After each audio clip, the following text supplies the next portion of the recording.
Despite trepidation after a stream of underwhelming titles from Bioware, I think we can agree that we do want Anthem to be good. We want the gameplay and graphics to live up to what we saw at E3 2017, and we want the game's story to be worthy of what Bioware used to be able to pull off with titles like KOTOR and Jade Empire. Which is why it is good to hear that development on Anthem is seemingly progressing well, if recent tweets by Bioware employees are anything to go by. Here's a tweet from Anthem game director Jonathan Warner. "We had an amazing milestone review today, so proud of our team."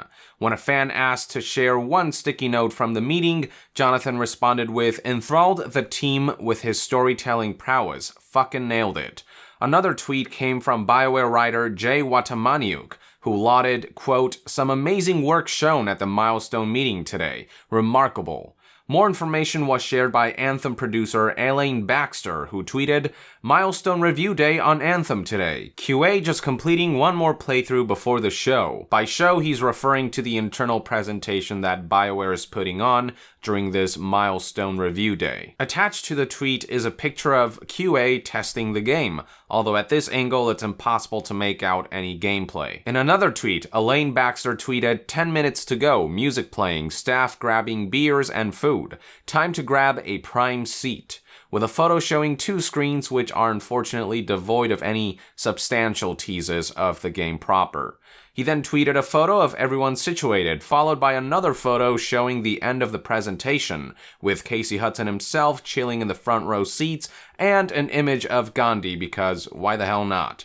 Finally, Elaine Baxter finished his tweets for the day with highlight, reviewing pieces of work initially on its own, then in the end, seeing it all come together as a game. I think that last tweet is especially pivotal. Game development always starts with different departments making different pieces of the game. It's a bit like trying to put on a musical. You've got actors memorizing their lines and blocking everything out. You've got the music director working with both actors and the pit band. You've got crew members building the stage, and the director is the glue that ties it all together. Starting out, all of these pieces work individually, but throughout the last few weeks of rehearsal, it all comes together to form what will eventually be the show that will be presented to the audience. Same thing with game development. You've got artists, animators, designers, programmers, composers, QA, you name it, working on their individual thing with the creative director acting as the glue. And there comes a time in a game's development when all these components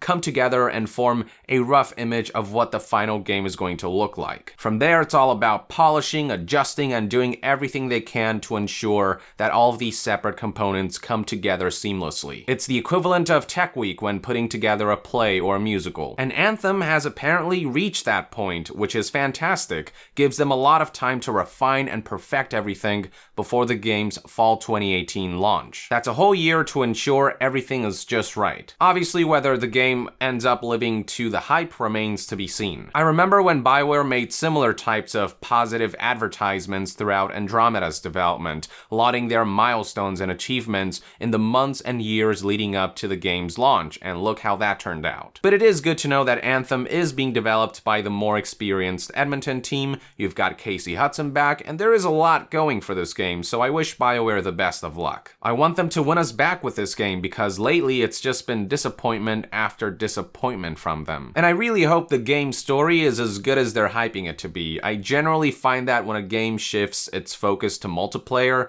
storytelling tends to suffer and lose focus as a result of the wrench that even one additional player can throw into a game's storytelling structure. After all, this isn't just a bunch of people watching a story unfold like you would in a movie. It's a bunch of people interacting with the same game, the same world, the same story. So there are a lot of design challenges that come with trying to adjust the story to meet everyone's needs, to make sure every player is getting the same story experience. There's just a lot less room for complex storylines and meaningful choices once you get multiple people involved in a game. We'll see, as long as it doesn't turn out to be another Destiny where the story is left half complete to incentivize players into buying the game in pieces or anything like that. Anyway, with that, I would like to end this news update and discussion video. Thank you for tuning in. If you liked this video and enjoy my content, consider supporting supporting me on Patreon. All contributions will go towards helping us remain